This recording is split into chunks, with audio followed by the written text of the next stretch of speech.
Hello and good morning, evening or afternoon, depending on when you are tuning into this latest episode of Edie's Susty Talk, our video interview series that we've been running since last spring to keep us all feeling a bit more connected throughout COVID and beyond. And in the run-up to COP26, I'm delighted to be hosting a string of panel discussions on the UK COP26 unit's chosen 5 themes for the conference, the order of the day being clean energy. And this panel is kindly being sponsored by our friends at Virgin Media O2 for us today. So delighted to be bringing you this panel discussion over the next 30 minutes or so. I'm Edie senior reporter Sarah George, and I'd like to take a moment just to go around and introduce everyone on our panel today. So I'm going to go in the order that I see people on my screen. So we have Vijay, who is Virgin Media O2's UK Energy and Sustainability Manager. We have Duncan, who is National Grid's COP26 Director. We have Jennifer, who is Head of ESG at Lekela. And we have Frank, who is Director of Policy at the REA. So before we get into the discussion, and we really could be here all day because this is such a big topic, I think it'd be great just to take a minute or so with each of you to get a brief introduction to yourselves in the same order. So Vijay, could I start with you, please?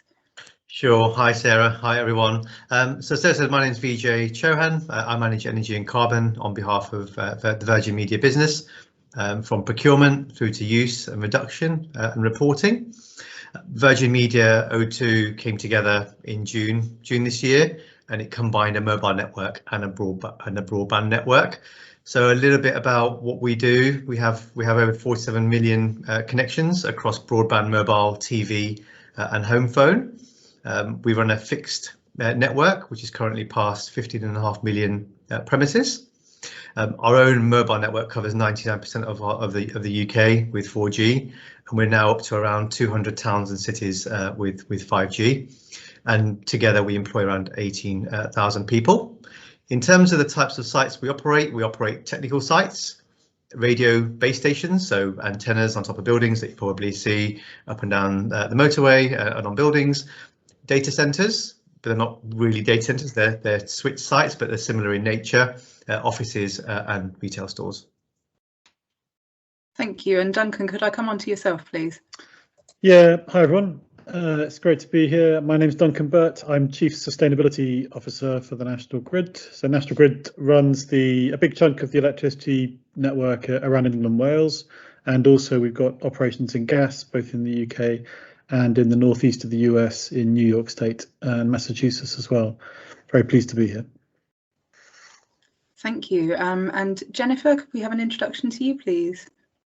Yes, I'm Jennifer Bocha. I am the head of ESG for Lekela Group. So Lekela, we are a Pan-African renewable energy developer. We develop utility scale wind projects in Africa, set up in 2015. And in that period, we've managed to develop over a gigawatt of renewables in Africa. So really happy to be joining in this conversation about the transition. Yeah, thank you. No, thank you for taking the time. And finally, Frank, please. Thanks, Sarah, and thank you for the invitation to be here, and to Edie for hosting these events. My name is Frank. I'm from the Association for Renewable Energy and Clean Technology. We're a trade body in the UK for companies making the transition to net zero. So our members include developers, owners, operators of renewables, but also energy storage, electric vehicles, recycling, and composting companies. We've got about 550 members and another 3,000 through our various subsidiary organisations, and we also run a series of industry schemes such as the green gas certification scheme. So thank you. Great. I'm really glad we've got everyone on the panel. It's a big mix of different voices from different points in energy, from as you said, development, distribution, advisory, and end use of energy as well. And we're actually on call today on October 13th. You'll be watching this later, but today it has actually been the day that the IEA has published its World Energy Outlook for 2021, so a really timely day to be on call. And essentially the takeaway from that is, while there have been some great policy moves and increases in investment in clean tech, it's ultimately being overshadowed by what they call the stubbornness of the status quo, so essentially bigger moves in terms of incumbent high carbon technologies. And because COP26 is ultimately about policy at the end of the day, I'd love to get the panel's thoughts about policy movements over the last year. So perhaps something that has encouraged you and something that you think is a remaining big standout on the to-do list. I think given Frank's job title, I'd like to start with him. Thanks. Well, I think you said earlier we could probably talk all day about this subject, so I'll try and be as brief as possible. But there's a lot happening in the policy space at the moment. It's a very fast-moving sector. Got the commitment to net zero, which has filtered through to a number of different sub-commitments from government. I think most encouraging in the last year or so has been the 2035 net zero power grid commitment from government, which we saw this confirmed just this week actually. The 2035 internal combustion engine car and small van sale ban from the government as well, and some move towards greening the heat and wider transport sector as well. But those areas are ones where we'd like to see more action. I think the Committee on Climate Change agree, and they've said that, while we've got some great rhetoric and some great targets out there, what we really need to start to see is more policy commitments and more really clear targets and strategies for how we're going to reach those commitments. So we've seen some good ambition, but we need to see the measures in place to start to back those up, I think, in the coming year. And Duncan, I'm sure some of the things that Frank's just mentioned have been sort of bread and butter for you over the past year or so.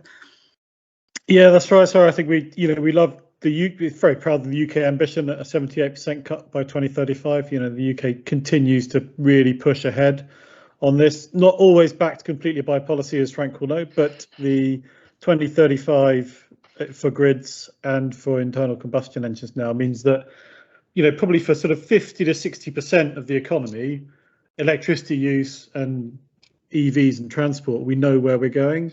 There's still some big steps needed in policy and heat for the UK, but actually those are huge steps. And for a lot of the rest of the world, electricity and transport actually make up more of the day-to-day power use than they do in a cold country like the UK. So we do know where we're going. It's just about pushing on and getting there. Thank you. And Vijay, I saw that you took your mic off. So yeah, if you could chime in maybe from your energy procurement point of view. Sure, can you? Just to kind of build on what the gents have already said here. I mean, the UK committing to only using renewables by 2035, I think is really encouraging. I think it's bold, ambitious. I think it will help the UK in achieving its net zero goals. I think the challenge is going to be around investment in infrastructure and getting the energy to where it needs to be. Moving to renewable supplies will mean a level of uncertainty around when power is generated. So it's important that the infrastructure kind of backs up the generation. In terms of gaps, I think there should be more clarity around offsetting, where currently alternatives don't exist for removing emissions. So, for example, refrigeration. We run mobile networks which generate heat because they're largely IT equipment which needs to be cooled. We have been for a number of years now been moving away towards free air cooling. But it's not always possible when, for example, you have IT equipment within a landlord's building.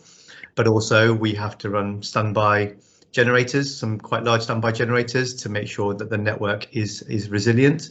So in those examples, the technology currently doesn't exist. And so we are looking at technology as it develops, but as it stands, we'd like a little bit more of a steer, I guess, towards the type of offsets that we should be looking at, whether they be technology based, where carbon is removed from the air essentially and captured and stored, or do we go down the nature based route in terms of protecting our natural environment, or is it a mixture of the two? And I also think that although the 2035 ambition is absolutely great, I think that there needs to be more in the interim to encourage, for example, landlords to switch to renewable supplies. A portion of our antennas, for example, are on landlord buildings, and so we don't control the energy supply to those sites. We might only consume a very, very small portion of that stadium or that school or that hospital's energy consumption. So it's important that the landlords do the right thing as well there. Of course. And Jennifer, I'd like to bring you in. I'm very conscious that we've been very UK focused in this discussion. And I'm sure you also have some insight into what Vijay's just said about the need to get that infrastructure on the ground being a remaining challenge. Absolutely. I think, thinking internationally, it's been great. And I echo what everyone else said about setting ambitious national climate plans. But these commitments on their own are definitely not going to be enough. I think we want to see more concrete actions, sufficient funding for sure, and obviously the political will to stay the course. Speaking as someone working in the forefront of delivering the energy transition in Africa, I think the climate finance piece for us is obviously hugely important. We're still trying to meet the need of, we have nearly 500 million people who still have no access to electricity in Africa. High levels of poverty persist. So the energy transition, which is a pathway to net zero by 2050, I think will be impossible to deliver with energy poverty still existing. So I think the climate financing piece, making sure we have a really good investment climate to then deliver this clean energy needs to be prioritized as part of the discussion. So we'll be really interested to see what comes out in terms of, policy around the financing. Of course, and I wanted to come on to that as well, because this idea of just transition has been a massive talking point this year, and we're seeing this about energy everywhere pretty much. So the UN's been tracking progress on the Sustainable Development Goals relating to clean energy, saying that, as you say, the goals around energy access, particularly in places like sub-Saharan Africa, there's been negative or stalled progress because of the pandemic. But equally in higher income countries like here in the UK, we're looking at things like gas price crisis and fuel poverty in like energy inefficient homes. So I'd love to get your takes, panel, on just transition principles, moving from talk to action. And I guess I'll stay with you, Jennifer, because you mentioned the importance there of international finance, so agreed through a forum like COP, but what other pieces are needed for that just transition, in your opinion? I think from a developing world perspective, a just transition really will be one that delivers modern energy access. We talk a lot about energy access, but I think, you need access that doesn't just allow you to power a couple of light bulbs and charge a mobile device, for example, but one that's actually going to facilitate industrialization, development and growth, creating jobs. So it will need to be affordable and reliable. And it also needs to make sure that, for those communities, for example, in South Africa, where Lekela is investing, who work in the coal industry, for example, as we transition, to make sure those communities are not left behind and that we can offer them new opportunities, we can reskill to ensure that this transition is actually a just one and make sure that communities are resilient and it's more equitable. I think an interesting nugget maybe to add on renewables is the fact that we find that it's more inclusive in terms of being just and being able to distribute those benefits across society. We're able, for example, to bring more women into the workforce when we develop renewable energy projects. So I think there's a real opportunity here for the transition to be just and inclusive. And of course, again, going back to making sure that it's actually helping people access modern energy and not just have access. So there's a lot to think about in terms of really, the wider piece around poverty for developing countries. How are we going to ensure that it also supports industrialization? How can it be affordable given, this juxtaposition especially in Africa, where we have new fossil fuel discoveries, we have abundance of renewable resources. So what is that transition going to look like for them? What is fair for developing countries that obviously haven't contributed to the current mess that we're in and that need to develop? So there's a lot of questions, I think, to ask around just transition, from job creation, development, to making sure we can be as inclusive as possible. I think I've seen the word leapfrogging a lot in reaction to the IEA report. So as you say, not only leapfrogging coal and other dirty fuels and going straight into renewables, but leapfrogging they've got one mobile charger in their house, so that's electricity access technically. And in terms of where we are here in the UK, Duncan, I see that you had your mic off for this question. Yeah, I mean, I was going to take it broader actually. So I think, as heading into COP26, the key residual step is the climate finance arrangements that were set out at Paris, the 100 billion a year, which, it is a really key sticking point to show the willingness of certainly the richer nations to back both the mitigation of climate impacts and the development of that resilience globally. And that goes hand in hand with the ongoing conversation around access to vaccines for COVID globally as well. The two are inseparable in that global conversation as I see it.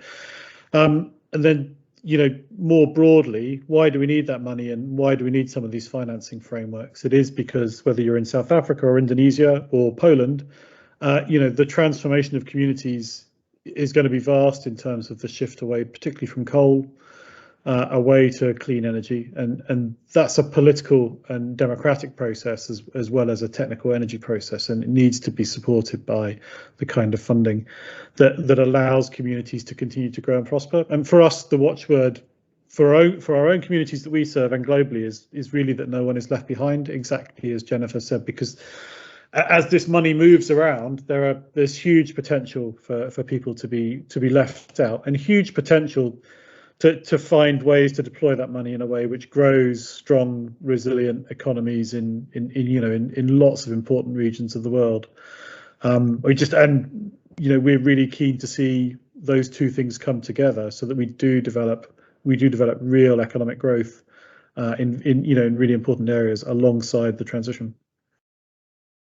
Thank you. Does either Vijay or Frank want to comment on this point about the just transition?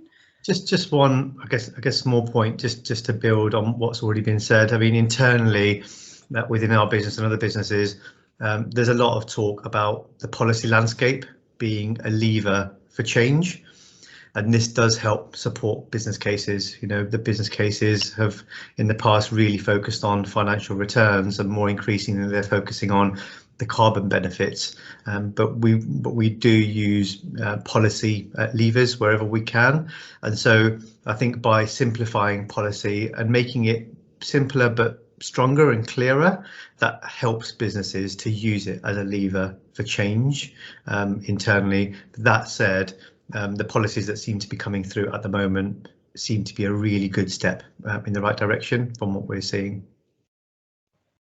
I think Frank nodding away in my bottom right corner there. Yeah, no, it's a really interesting discussion, and it's great to see the broader kind of international piece as well, which we sometimes lose sight of a little bit, I think, in the UK, because in the UK we tend to talk about the transition from kind of North Sea gas and oil to renewables and clean tech. But it's important to recognise the global transition going on. So that's really interesting in this discussion. I was just going to say from the UK experience, two things which have been quite useful in this area has been, one, supply chain plans. So large offshore wind farms especially have to put in place a plan for how they procure their turbines and their other bits of kit. And that's led to a lot of kind of new investment in factories and jobs in the UK market, which I think has been quite good at showing local communities who have historically been associated with oil and gas that there are new jobs coming in this new world of net zero. So that's been, I think, quite useful. And the other is reskilling, because there's a huge amount of amazing skills and experience out there in the industry already, the oil and gas industry. And if we can reskill those people and get them to work in the net zero economy, we won't lose those skills and that huge experience. So two kind of angles to have some practical implications in this year. Thank you. I'm presuming that is only for offshore at the moment. It tends to be offshore first for everything here. Yeah, it's technically any project over 300 megawatts which gets a contract for difference, but I won't go into the details. Of course. Great. And I wanted to come back to, we'll build on that and come back in a way, because something that often gets brought up in terms of policy gaps and in just transition really is collaboration. If I had £1 for every time I heard collaboration on a webinar or at an event, yeah, I could probably buy a flat in Glasgow myself and just walk on over to the conference. So I wanted to get people's thoughts on how the conference can be a lever for greater collaboration, and how perhaps even if we don't get the outcomes that we'd like, we could collaborate without an international agreement. So Vijay, I know you mentioned the need for this in terms of perhaps landlord engagement as an end user, but I know that, as you've mentioned, Frank, there will be a need for this across the supply chain as well. Yeah, that's it. I can just build on that, Sarah. I mean, for us, it's important that we use COP26 to learn from other businesses and see how our approaches align. For us, we've been very busy internally dealing with the merger, and what we're finding is that we've both got quite a strong heritage behind us in terms of procuring green energy, but there's still much work to be done. In terms of collaborating, we tend to collaborate in small industry groups, peer groups. Ourselves and another operator, we set up a TMT forum where we can get really stuck into the detail of what does some of this stuff actually mean and what can we do about it together, and bring in some of our peers. And I think it would be great to bring in policymakers into some of those forums so they can see firsthand the sorts of challenges that we face, but also help us to deal with those challenges at the same time. Yeah, so it would need to be a solution that works for business with input from businesses. And I had the comparison to vaccines earlier, but I think it's the same with COVID now, isn't it? That they've been increasingly seeking business input, and now they're probably going to get it for other things, including net zero. I don't know if anyone else wanted to come in on that point about what collaboration could look like after the conference. Got Duncan with his mic. Yeah, I think there's loads, isn't there? I mean, we touched on supply. Supply chain's a huge issue for lots of businesses. Actually, probably less for us than some others. If you're a Unilever or a Sainsbury's or something, but the ability to understand how fast and how quickly you can move to lower carbon. As Vijay said, his job is really key to understand what you can do and what you can deliver yourself under some of the commitments we're making. But alongside that, we're also seeing a huge intersection of energy and electricity with automotive in terms of the now really rapid adoption of EVs right across Northern Europe and the US. And again, that's creating completely new businesses, and you've got a large number of very big businesses who are used to sort of playing in their own pond, and suddenly all of this is being crashed together, and that's creating some really interesting conversations between organisations that are used to knowing exactly what they're talking about and now are having to learn all sorts of new things on both sides of that. So yeah, all over the place we're seeing those crossovers, and that's happening in some of the hard to decarbonise sectors as well, where organisations like Mission Possible and the Breakthrough Institute are doing lots. It's a fascinating time to be looking at this. Of course, and I see Jennifer nodding there. Yeah, no, I think you're right, Sarah, in terms of, how much we talk about collaboration. And, for us, it's really important to reflect on successes as well. We work in Africa, and a lot of the time, obviously, a lot of the news we hear coming from the continent typically is bad news.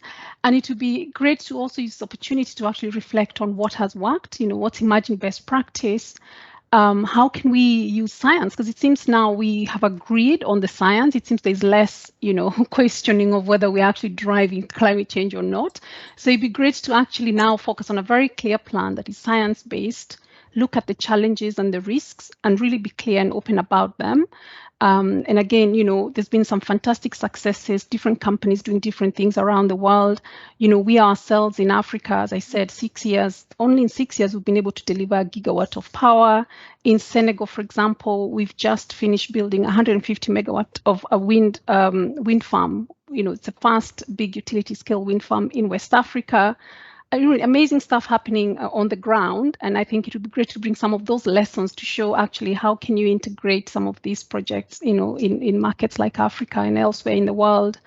So maybe take a bit of time to reflect on successes as well and share best practice.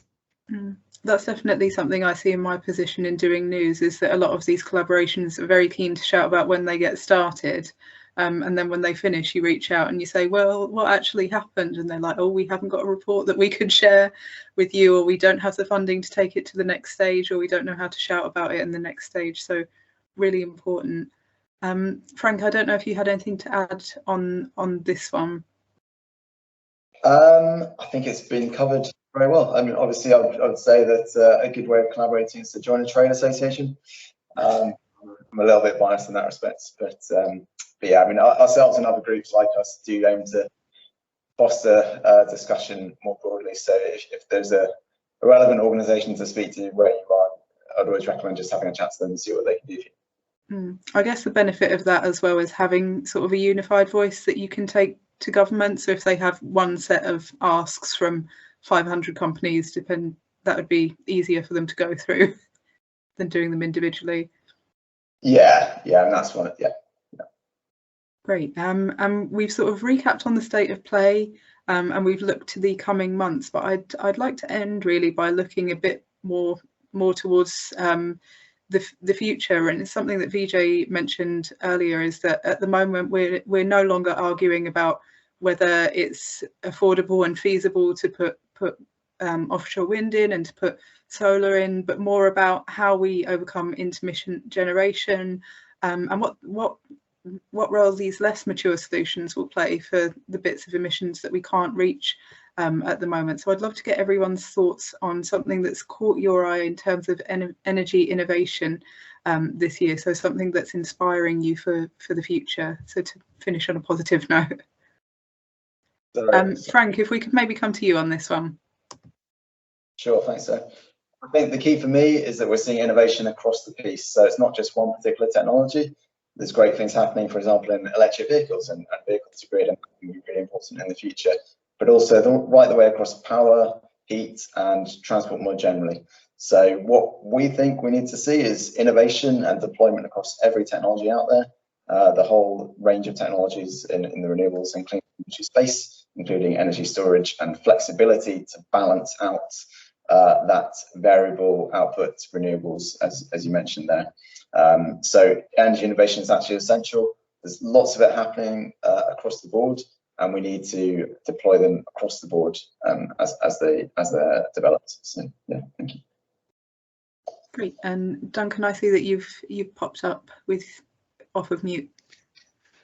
Yeah, so a couple of big things exactly in that space around flexibility. One is, I mean, really the considerable growth we're seeing in interconnection and the growth of sort of continental scale networks. So we've seen a big Princeton study in the US under Jesse Jenkins looking at the scale of networks needed across the US to shift to a very high renewable system. And in the UK, we've just commissioned IFA2, the second link to France, and then Norway link. So the new link to Norway, which is basically plugging the UK into that massive hydropower battery that is Scandinavia. So some tremendous steps there that really help. But I think also, the scale of commitments we're seeing globally now in terms of organisations and countries now getting their heads around what we've got to do. For example, both South Africa and Indonesia have made big commitments toward net zero. Indonesia has gone for a net zero by 2060, and that, it's easy to sit in Europe and think about it in that scale, but Indonesia is vast country, bigger than Europe, bigger than Western Europe, now committed to net zero by 2060. So will, curve what otherwise would have been a massive increase in coal over the coming 10 years. And at a global level, those are the kind of actions which are really going to make a tremendous difference. Thank you. You've both taken your mutes off at the same time, so I'll leave it to you to decide between yourselves. You go first. No, I was just going to echo what you said about storage. I think, for us as a renewables developer, we see really having more utility scale storage as potentially very much game changing. In Africa, as I said, we have an abundance of renewables. The problem is obviously the intermittency and obviously the issues with the grid. So if we can resolve the storage piece, then that would be amazing. And just to kind of build on that, one thing that Duncan touched on, which is the scale of the commitments, not just by country, but by organisations trying to outdo each other with net zero commitments. I think it's healthy competition. I think it drives the right behaviours, and it does really genuinely drive change. I think one thing I'm encouraged by is how quickly things are moving from a innovation point of view. You hear a lot about companies investing in battery storage, for example, and decentralising battery storage. Because when the wind's not blowing and the sun's not shining, where do you get your energy from in a renewables world going forward, especially when in 2035, the country could be using a percentage of more electricity than less, as we move away from gas boilers, for example, to electric boilers, as we move from fossil fuel type systems to electrifying those systems. The demand for electricity is only going to go up, and so it's important that we recognise the fact that, okay, we're moving to renewables, but we're going to need more of them then, and we're going to need to make sure they get to where they need to be to build that resiliency. For industries like ours that run mobile networks, that have systems that operate on those networks that are quite critical, so it's really important for us that resiliency is there. Thank you, Vijay. So obviously lots to look forward to, and yeah, the battery conversation has definitely changed since I started at edie 3 years ago. It was very much, at least companies in the UK, sort of a theory rather than a reality. So something that's nice to think about. And now we've got businesses like hotels with big batteries in them. So I think it's good to end on a positive note. And as I said, massive topic. We could be here all day, and in fact there will be a whole day on this topic at COP26. But all that remains for today is to thank our panelists once again so much for their time and for their insight. And thanks once again to Virgin Media O2 for helping us to put on this event. So thank you so much. Thank you. Thank you, Sarah. Thanks, everyone. Thanks, everyone.